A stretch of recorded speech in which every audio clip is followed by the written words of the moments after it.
Banyak orang yang cuma sekolah itu numpang formalitas saja. Penting lulus, penting ini, penting begitu. Termasuk yang keluar ke Timur Tengah. Berapa persen mahasiswa kita yang belajar untuk mendapatkan pemahaman dibandingkan hanya sekedar mengejar ijazah untuk pulang.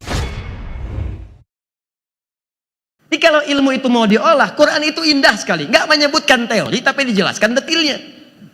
Jadi kalau Anda ingin menggali potensi sampai mendapatkan apa yang diharapkan tadi, apa yang dijanjikan, jangan cukupkan pada kebanggaan. Pulang dari pengajian cuma bikin status, ternyata saya pintar ya. Tidak memberikan solusi. Kepintaran itu diteruskan, bagaimana cara menggalinya? Tidak disebut Anda pintar berkemajuan kecuali mengamalkan apa yang disebutkan di ayat ini. Satu, saya cepat. Quran surah 9 ayat 122. Wa ma kana al-mu'minuna liyanfiru kaffah. Pakai iman. Lihat baik-baik. Kalau ada ayat dibuka dengan kalimat iman, maka informasinya bukan sekedar menumbuhkan sebuah informasi, kabar, tapi juga mempertaruhkan tingkat keimanan kita di hadapan Allah.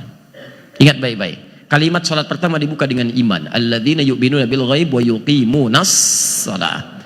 Artinya salat itu juga menjadi indikator tingkat keimanan. Kalau semangat salat, iman kuat. Malas salat, iman rendah. Sekarang ayat pengetahuan dibuka dengan kata iman, bahkan menggunakan bentuk isim maf'ul menunjuk kepada benda yang benda itu tetap itu artinya stabil. Kalau imannya stabil, kuat, nah maka cirinya diantaranya apa cirinya? Falaula nafara min kulli firqatin minhum ta'ifah liyatafaqahu fiddin. Sifat pertama, jika Anda ingin mengeksplorasi bekal pengetahuan ini, maka sifat belajarnya mesti tafaqquh dari kata fiqih. Fikih itu artinya paham, mengerti. Kalau pakai tak di depannya, tak menunjukkan aspek kesungguhan, keseriusan. Kalau tasydid sebelum kalimat akhir di ilmu lughah di antara maknanya menumbuhkan motivasi 2 kali lipat, syiddah, karena itu tidak mudah untuk ditempuh. Maka cara pertama, kalau Anda ingin membangkitkan bekal ilmu untuk meraih kemajuan dalam kehidupan, maka dimanapun Anda yang belajar, apapun yang dipelajari, maka pertama pastikan Anda belajar untuk mendapatkan pemahaman, bukan hanya transfer informasi. Cek lagi gurunya. Dulu orang tua masih begitu, pulang dari sekolah ditanya lagi, paham gak materinya? Dicek, dipraktekkan, dilihat. Jadi Anda mau belajar dimanapun silahkan, mau ke ITB, ke Unpad, ke Unpas, ya, ke IAIN dan seterusnya, sepanjang diniatkan belajar untuk mendekatkan diri kepada Allah. Apa yang dilakukan? Jangan cuma datang untuk ngejar IPK, ngejar target, ngejar ini. Anda paham nggak dengan yang dipelajari? Sekarang banyak orang pintar nggak paham mengamalkan kepintarannya. Hebat statusnya ahli hukum, gelarnya tinggi, tapi dihukum juga. Kurang apa? Kurang paham dengan apa yang ia telah pelajari. Itu persoalannya. Banyak ahli ekonomi, banyak ekonom, tapi itunya tidak digunakan untuk membangkitkan kemajuan di bangsa kita sendiri. Dipakai kalian di tempat lain, kenapa nggak balik ke bangsa? Kenapa nggak dipakai? Lihat, kadang-kadang ada faktor yang lain juga, tapi diantaranya adalah kembalikan ke sini. Coba. Betapa banyak anak-anak sekarang belajar. Demi Allah saya katakan ya, kita melihatlah teman-teman, kita harus berubah. Banyak orang yang cuma sekolah itu numpang formalitas saja. Penting lulus, penting ini, penting begitu. Silahkan cek termasuk yang keluar ke Timur Tengah, ke Mesir, ke Madinah, ke Ummul Qura, ke Libya, ke Tunis dan sebagainya. Berapa persen mahasiswa kita yang belajar untuk mendapatkan pemahaman dibandingkan hanya sekedar mengejar ijazah untuk pulang. Ya, yang paling ajaib itu belajar ke Arab, pulang-pulang paling pandai bahasa Jawa. Orang Bandung belajar ke Ummul Qura, ke Madinah, pulang-pulang pakar di bidang bahasa Jawa lancar, bahasa Arab enggak.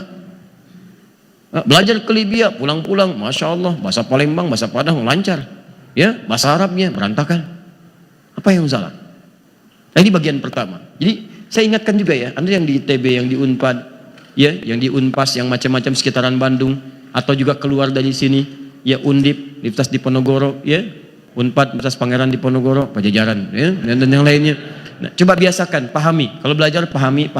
Kalau belajar matematika, ya, sampai Anda ngerti bikin rumusan, cara cepat dan sebagainya, sampai paham. Utak-atik, ya. Fisika juga demikian, kimia demikian, yang lainnya sampai paham. Ini sifat pembelajar yang baik. Pemahaman itu dipakai dalam aplikasi keseharian. Kalau Anda insinyur, bangun. Kalau Anda paham caranya, ini getarannya sekian, terjangan angin sekian, kekuatannya sekian. Kalau ada gempa sekian bisa diukur. Oh, kalkulasinya demikian.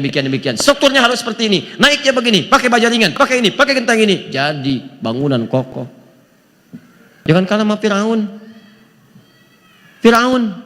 Cari orang-orang paham, suruh bangun. Haman bikinin istana. Saya pengen neropong Tuhan, sama Tuhan pengen lihat. Enak aja. Pengen lihat Tuhannya Musa. Ya, tapi yang paling menarik, direndahkan adalah derajatnya.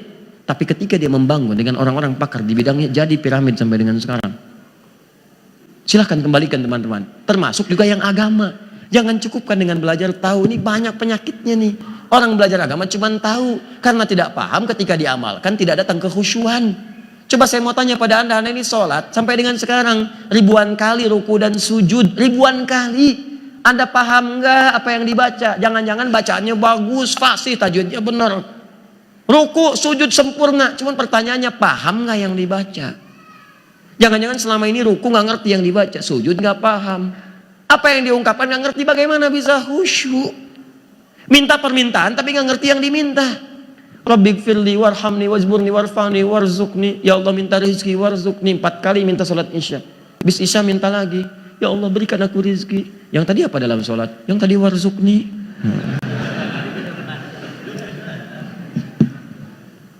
Tuh, yang paling ajaib itu sampai ada yang diterjemahin. Nabi aja nggak gitu-gitu amat. Allahu Akbar, Allah Maha Besar. Oh. Jadilah kemudian beragam. Yang Sunda, Allah Anu Agung. Betawi, Tuhan gua gede. Ya. Jadilah kemudian sifat-sifat yang tidak dibenarkan.